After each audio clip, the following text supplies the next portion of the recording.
Salam alaikum. Bonjour à tous. Alors aujourd'hui, je vais terminer la correction du devoir numéro 1 en donnant la correction de l'exercice numéro 2 qui forme la deuxième partie de ce devoir.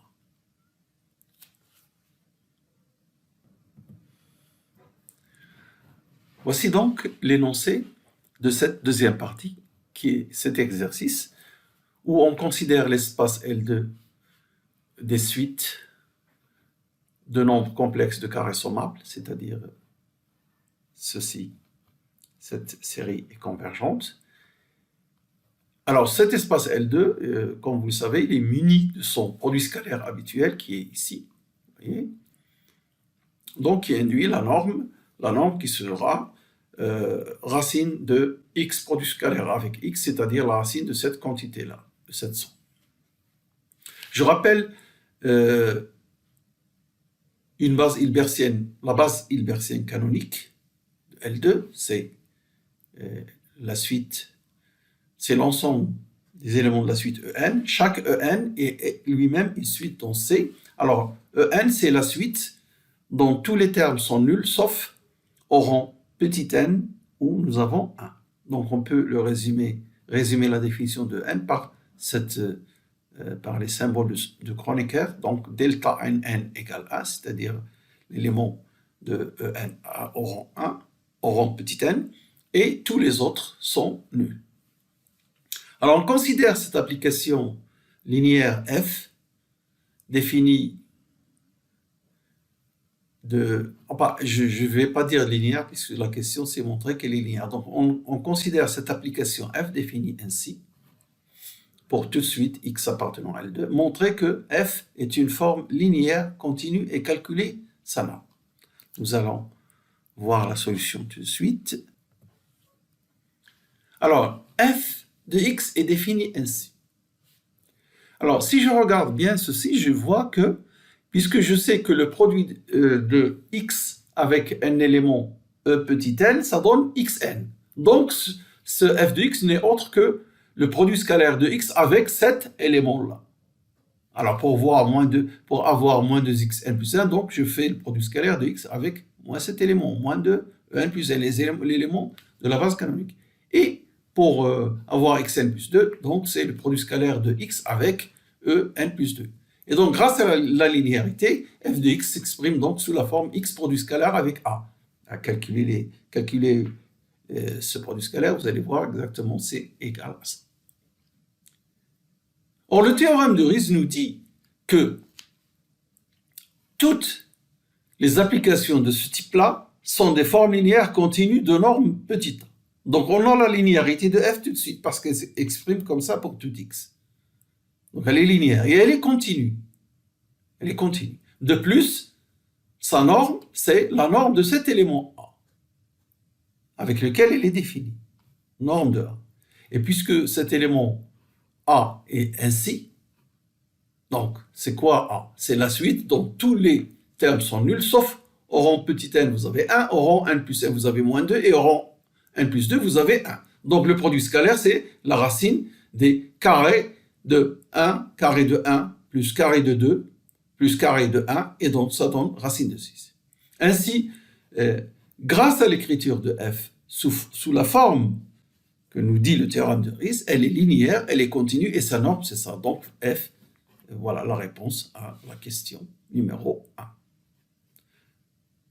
Je passe maintenant pour regarder, donc nous avons dit la question numéro 1. Alors la question numéro B, c'est, on se donne cet ensemble, hein, l'ensemble c'est f des suites telles que nous avons xn moins xn plus 1 moins xn égale xn plus 2 moins xn plus 1. Voilà la définition. Montrer que c'est un sous-espace vectoriel fermé de L. Je répète, f est défini par xn plus 1 moins xn égale xn plus 2 moins xn plus 1. Nous allons voir la solution. Voilà la définition de f. C'est juste, il faut faire une petite, un passage de ce côté-là, tout le monde passe de ce côté-là, et on aura donc xn moins 2x, xn plus 1, plus xn plus 2, c'est-à-dire 0 égale f de x, ou autrement dit, f de x égale 0. Ainsi, f, c'est précisément ker de f. Dans la question numéro 1, nous avons vu que f est une forme linéaire continue.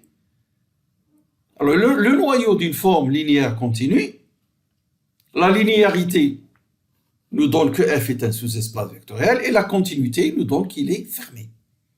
Voilà, c'est tout. Parce que ce grand f est égal ker de f, et parce que f est une forme linéaire continue, alors on a f fermé grâce à la continuité et f sous-espace vectoriel grâce à la linéarité. Voilà, c'est tout. Dernière question. Déterminer l'orthogonale de f et sa dimension. Regardons la solution.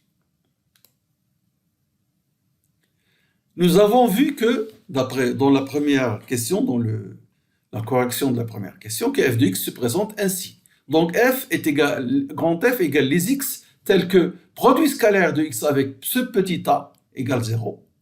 Hein? Le petit a, je vous rappelle, sa valeur, voilà, c'est un vecteur dans L2. Et donc ainsi, grand F est l'orthogonale de petit a, c'est-à-dire tous les éléments qui sont orthogonaux à petit a. Et c'est égal au sous-espace vectoriel engendré par A, orthogonal de sous-espace vectoriel engendré par A. C'est comme ça que je le note. Ne pas confondre avec un produit scalaire. Ça, c'est, on le note aussi vectoriel de A orthogonal.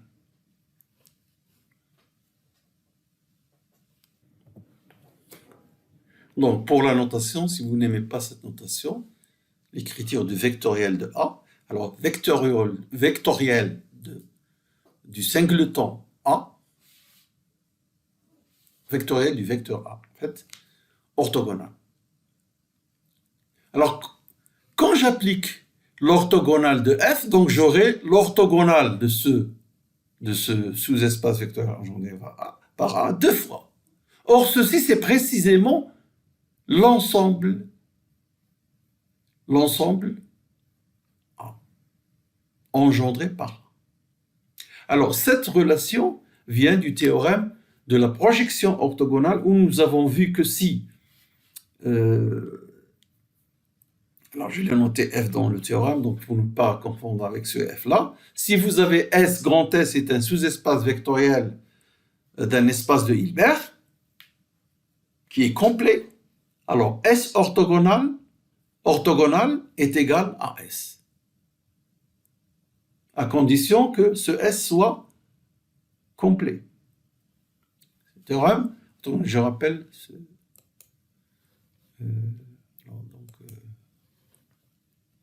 le cours.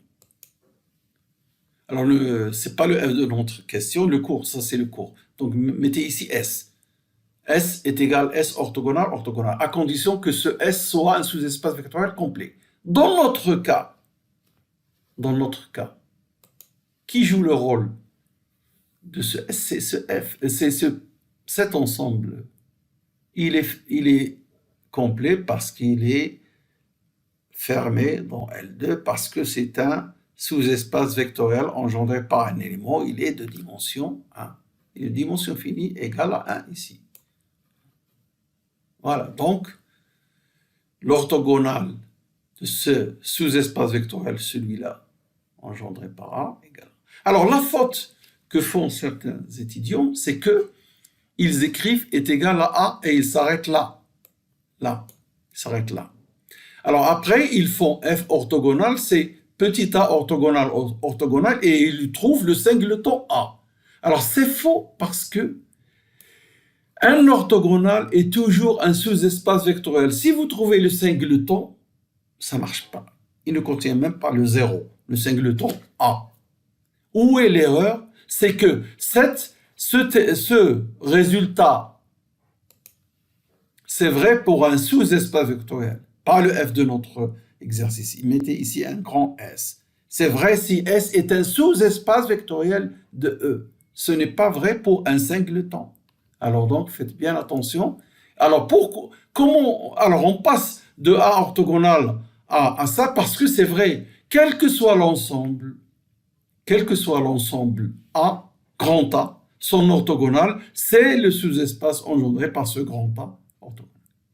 Donc, toujours quand vous faites cette relation orthogonale, mettez-la sur un sous-espace vectoriel, pas sur un singleton pour ne pas se tromper. Et donc, f orthogonal est égal à, et bien sûr, quelle est la dimension de ce f orthogonal? C'est 1. Voilà. Ceci termine la démonstration, ou plutôt la correction de cet exercice numéro 2 qui termine la correction du devoir numéro 1. Merci de votre attention. Au revoir.